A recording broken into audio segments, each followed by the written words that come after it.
Aga mina siis valisin oma teemaks, kuidas see piimandusteadlased, kuidas see Eestis üldse nagu alguse sai. Et oli selline toiduaru siis piimandus, eks ole, et mis oli alguses väga kitsas. Mati rääkis mu pool esimest lehte ära, et kuidas üldse mõisameiereid Eestisse tekkisid. Ei olnud seal mingit teadust vaja. Nii palju mõisnikud said aru, et lehmad lüpsid vähe ja hakkasid siis Euroopast oma lehmatõugusid parandama, ehk siis veisetõugusid, et rohkem piima saada ja tekkisid sellised küll saksakeelse sõnaga alguses, kuna siis olid ju saksa mõisnikud, molkereid, millest siis suupäraseks tehti meierei, nagu et eesti keeles siis sobib ja tänase päevani siis siin räägitakse meieriteks, eks ole, et oli meierei ja siis kes siis seal see juht oli ja seda võid oskas teha, siis tema oli meier. Ja millal need piimandusteadlased siis üldse hakkasid sekkuma asja, sest alguses tegelikult mõisnikud tegid võid Hollandist, tulid siis kuskil 19. sajandi keskpaiku, tehti võid ja tõesti Sveitsist tulid juustumeistrid. Ja sveitslased tõid siis siia sellise juustu nagu Sveitsi juust, et alguses siis Eestis ainult Sveitsi juustu tehtigi.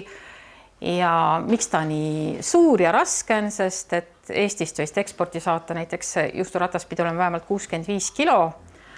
Aga räägiti, et Sveitsil olid tollimaksud peal iga juustukera pealt ja sealt tekkisid need suured juustukerad. Ja mis on nagu tänase päevani siis sellised ehedad. Et nii, et vaatame siis, kuidas siis alguses oligi juust ja või, et kuidas ta siis nagu edasi hakkas minema, mis selle pöörde tõi sellele üldsegi, et peale mõisameiereide siis hirmsasti oli selline ühistegelik tegelane nagu Jaan Raamot, kes Põltsamaal oli tal Aleksandri kool ja ta oli Põltsamaal asutanud põllumeeste seltsi. Ma pean kellaaega ka vaatama, et ma püsiksin siis graafikus, ütleme pooleni. Ja tema siis tahtis hirmsasti, et esimene talunike meiereiga kuskile nagu tekiks, aga kuskilt ei võetud vedu. Meil siin Imaveres oli selline kooliõpetaja nagu Ants Rebane, kes oli väga edumeelne ja ajaga kaasas, nagu ikkagi edu toovad inimesed ju need, kes ajaga kaasas käivad ja ajast ees käivad. Et läks siis Jaan Raamoti juurde ja seal nad tegid siis aruseltsi ja niimoodi tekkis siis esimene ühispiimatalitus Imaveres 1908. Ja vot sealt siis, kui sa seda võid teed, tal peab ju alguses olime Vene koosseisus ja läks ju ainult Venemaale, Peterburi ja Moskvasse. See toodang siis, mida tegema hakati, läks, et eestlased ei teadnud sellest midagi. Juustul tõesti, see on eestlastel siiamaani, kus te olete kuulnud, kui kellegi sokitaised öeldakse, et juustulõhn. Et see oli esimene mulje, mis siis Eesti talupoegadel üldse juustust tekkis, et see on nagu sokilõhn, et see ei kõlba mitte kuskile. Aga Tartus oli selline edumeelne mees nagu Karl Happich, tõesti, keda võib siis pidada esimeseks tõsiselt võetavaks nii-öelda teadlaseks, kes siis teadlikult hakkas piima kvaliteeti parandama, hakkas oma juuretisi tegema, mis ta oli nagu haruldane nii-öelda tervelt Saari Venemaal, et saatis igale poole laiali. Aga tolleaegse eripära oli Eestis tegelikult see, et tehti ainult röösakoorest võid, ehk siis Pariisi võid kutsuti seda, et kuumutati väga kõrgel kuumusel koor ja siis jahutati maha ja kui ta nüüd võiks tehti, siis võile tuli mandli maitse juurde, siis oli alles õige või. Värske või pidi mandli maitsega olema. Aga nüüd hakkas neid meiereisid tekkima. Et huvitav oli see, et meie oleme ka siin Imavere on siis vana Liivimaa ja sealt Koigist läheb piir, et seal on siis nagu Estonia oli. Et Liivimaal nagu oli rohkem neid, 1914 oli 123 meiereid tekkinud juba, aga enamus neist asusid Lõuna-Eestis.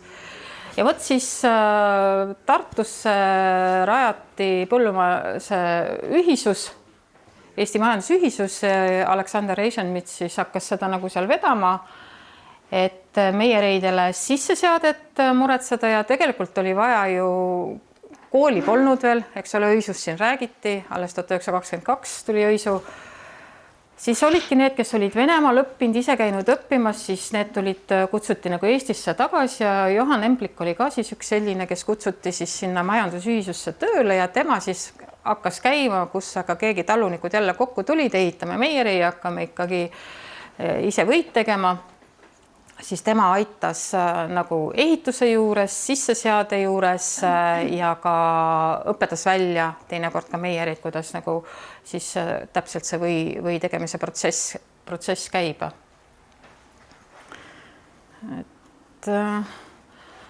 Et ja siis lõppes see Vene aeg meil ära. 1918 siis, kui Eesti Vabariik sündis, siis juba olime me alguses nii vaesed, et keelati absoluutselt, Venemaal enam ju eksportida ei saanud ja keelati see piimatoodete eksport üldsegi ära, kõiki rasvainete, mitte midagi ei tohtinud välja, et oma rahvast tuli ära toita. Ja alguses siis alles 1921 siis oli jälle anti luba, et nüüd on Eesti riik 3 aastaga kosunud, et nüüd võib siis neid piimatooteid hakata jälle eksportima. Esimene riik, kuhu siis meie piimatooted üldsegi minema hakkasid, oli Rootsi. Aga eeskuju võeti siin kogu aeg Taanist, nii nende meiereide ehitamisega kui üldse väga palju siin, kus rikkad põllumaad siin on, siis kutsutakse ka siin Imavere ongi nagu Eesti-Taani, et siin on väga viljakad põllud ja mina sellest aru ei saanud, nüüd kui ma ajalugu olen nagu uurinud, et kui oli nõukogude aeg, kolhoosi aeg, et kuidas Imavere siis kolhoosides kõige kehvem oli.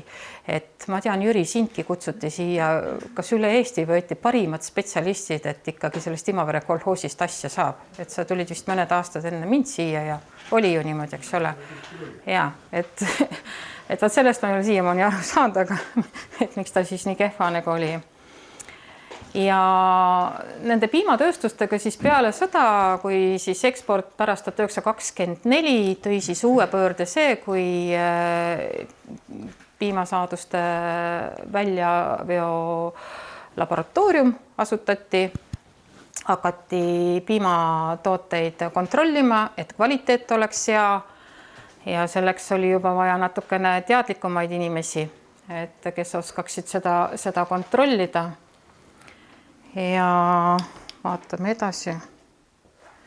Et kes siis esimeseks üldsegi, keda mina siis kõige tähtsamaks, ma siis paningi omal nagu niimoodi tähtsuse ja ka ajalisse nagu järjekorda, aga pidasin siis Julius Tarmistot selleks, sest 1922 siis asutati Õisu piimatalituse kool, seda kutsuti või oli ta piimaasjanduse kool?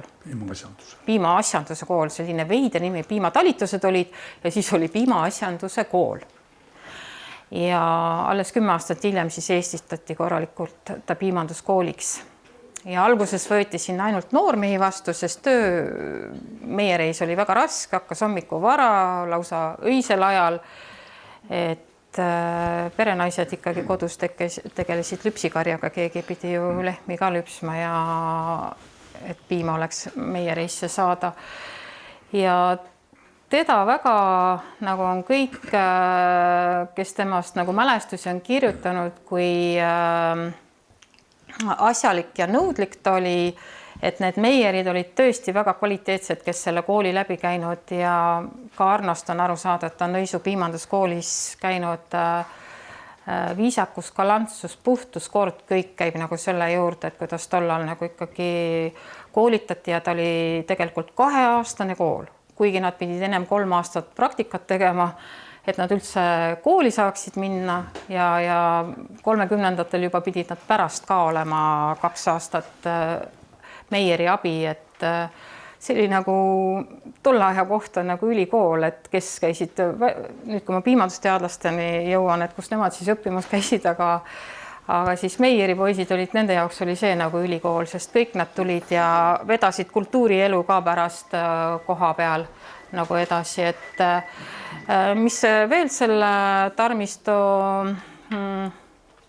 mis ta veel tegi, tema otsustas siis, et on vaja ikkagi nii palju meiereisid oli ja meiereid ja kes koolist olid läinud ja kuidas nende silmaringi laiendada, et asutas sellise ajakirja nagu Piimandus, kus ta ise väga palju artikleid kirjutas ja lausa kui Berliini võivõistlus, kõik, kes te sisse tulite, nägite, et tal olid marmortahvlid, et Eesti või 1937 Berliinis ülemaailmsel võivõistlusel saavutas teise koha.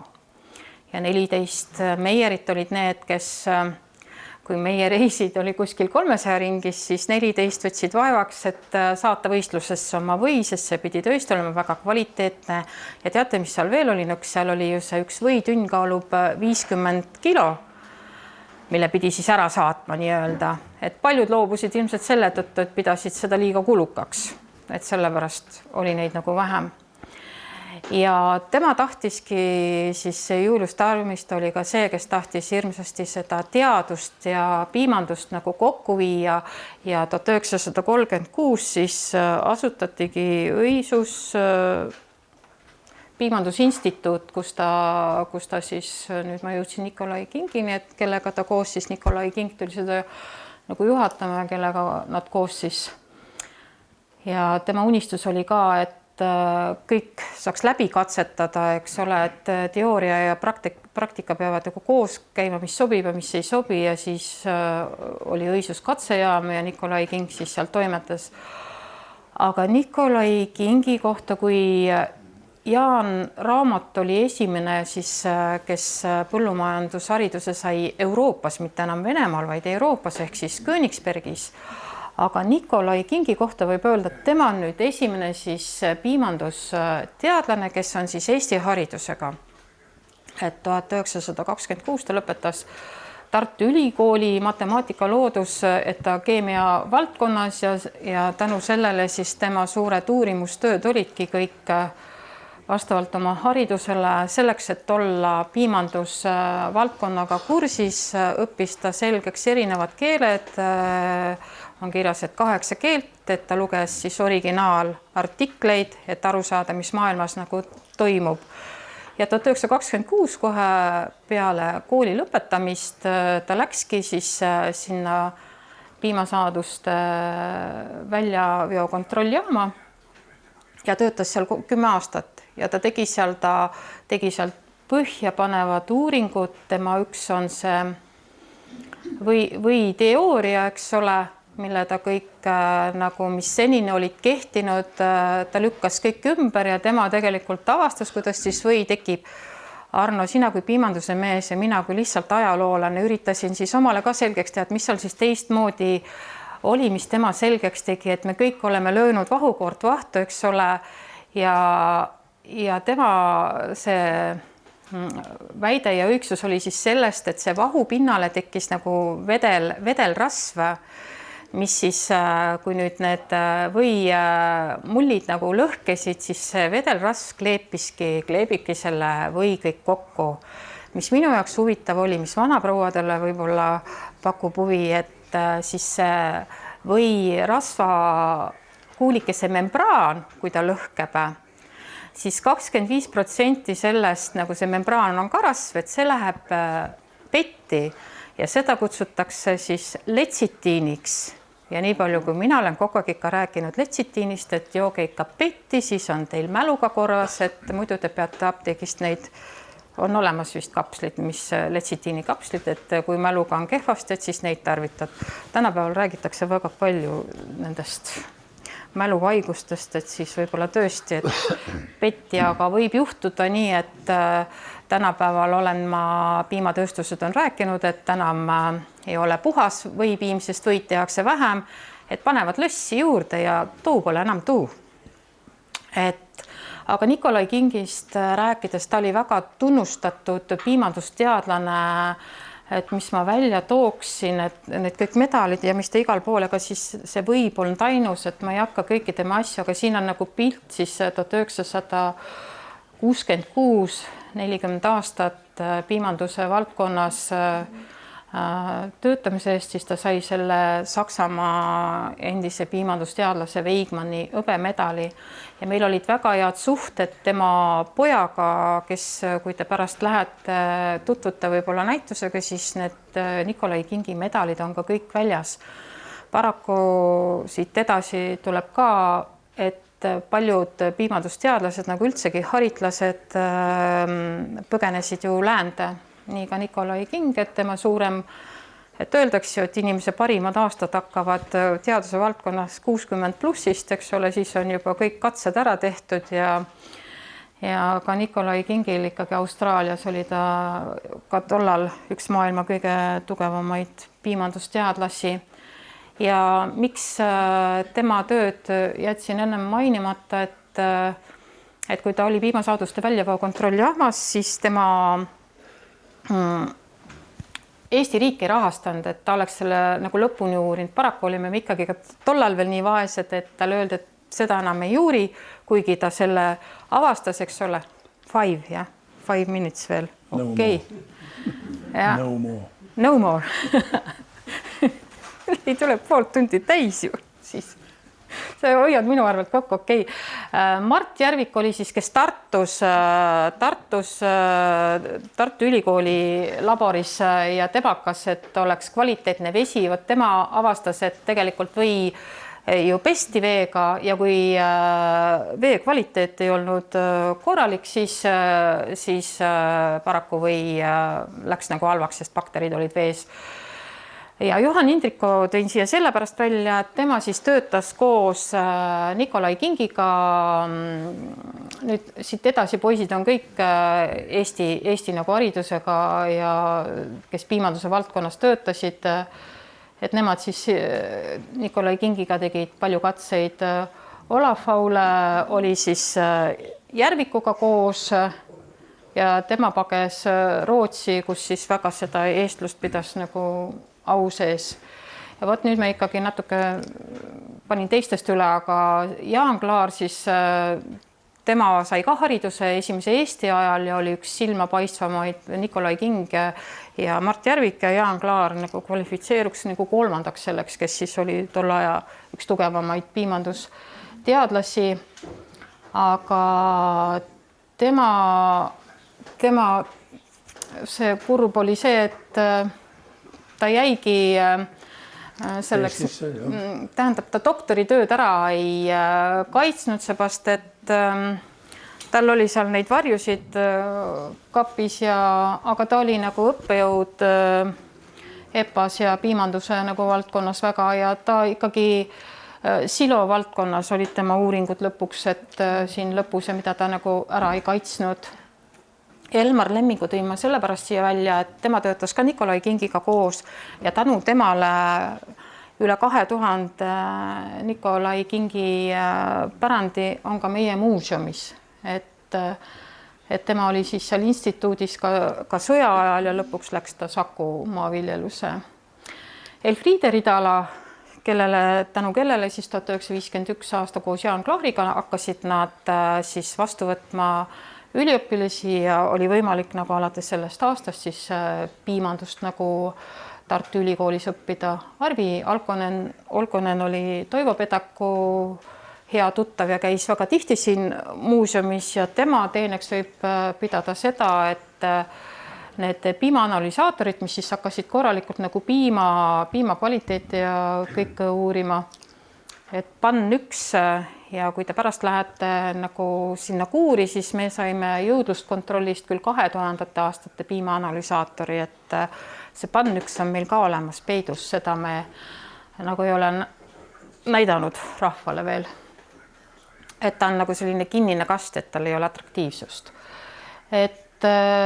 Ja siis nõukogude ajal tekkisid, kuna hakkasid piimatooteid järjest juurde tulema, kui nüüd me jõuame sinnamaani, et kui enne seda oli ainult või ja juust ja osati ka hapukoort teha, venelased eriti tahtsid hapukoort ja kasei, siis nüüd hakkasid piimatooteid tulema, aga Eesti suund oli ikkagi võijuust ja siis piimatooted, nii et siis Elvas oli võigrupp. Võigrupis nad siis, Emil Ruuber tegi seda Ruuberi võid, ehk siis tal olid oma diatsotüül, mida ta siis sinna pani, et või paremini nagu tuleks, aga kuna seda sai ainult välismaalt, siis see kadus ka suht ruttu ära. Siis võeti Venemaalt, Melissini või omaks, see oli, seda rääkis mulle Rein Nigol, kuidas nemad väga täpselt seda võid tegid, et koor kooriti 2 korda, ehk siis hästi rammusast koorest tehti võid, aga sellel ei olnud ka pikka iga. 1 aasta tehti Vologda võid, mis oli sama, mis ma rääkisin Pariisi võist, et rõõsakoore või selline mandlimaitsega.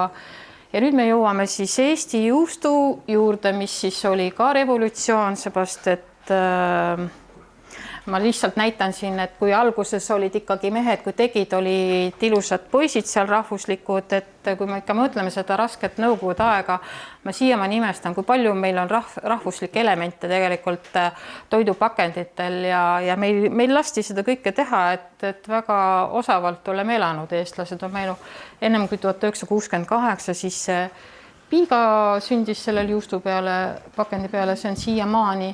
Ja kes siis selle autor oli Urmas Altmeri, kes tema oli ka selline teadlane, et tema kõik järjest koorejaamu pandi ju kinni, sest suured piimatööstused tekkisid igal poole ja tema igal pool, kui selle koorejaam seisma pandi, siis tema oma katseteod igased maarupskid ja mingid silovärgid ja kõik asju segasta kokku ja nende kuulsam oligi see ju AU 1–8 ja see 8 sai kõige kuulsamaks, mille pärast nad nagu vähivastane ja mis ta kõik oli, et mis võimalused tal olid, mine tea, äkki oligi, sest usk on see, mis meid ravib tegelikult.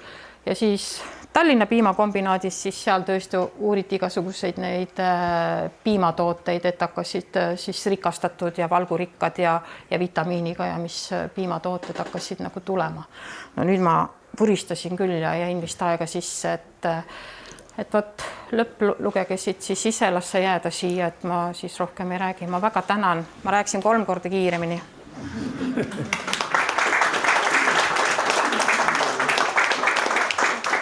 Aga nagu ikka oleks tore, kui ka küsimusi saaks esitada ja vastata. Kas on küsimusi? Ülevaade oli jah, kiire natukene, aga midagi teha pole. Aeg, jah. Aitäh! Väga põnev ettekanne. Ma proovisin oma jõuga ka natuke aru saada, mis enne on juhtunud, enne meid. Ega see niisama lihtne ei olnud. Küsimus ongi selles, et millal te selle niimoodi korralikult ära vormistate ja kättesaadavaks teete laiemale publikule. Sellepärast, et minu arusaamise järgi praegused inimesed sellest ajast ja sellest, mismoodi kogu see piimandus arenes, mitte mida. Mul on trükiseid ka nagu välja antud, aga seisab nagu rahade taga, sest tegelikult minu unistus on, et oleks siit puutetundlikud arvutid, kuhu mina paneksin ükskõik, kes tahab, võib nagu vaadata ja sirvida, mis talle nagu huvi pakub, sest mul on, minu poolt on valmidus olemas, et ma olen selle kõik teinud, et see mul jah olemas. Praegusel ajal võiks see probleem on. Ei raha taga jah, kui projektist raha tuleb. No veel kord, suur tänu, Mai.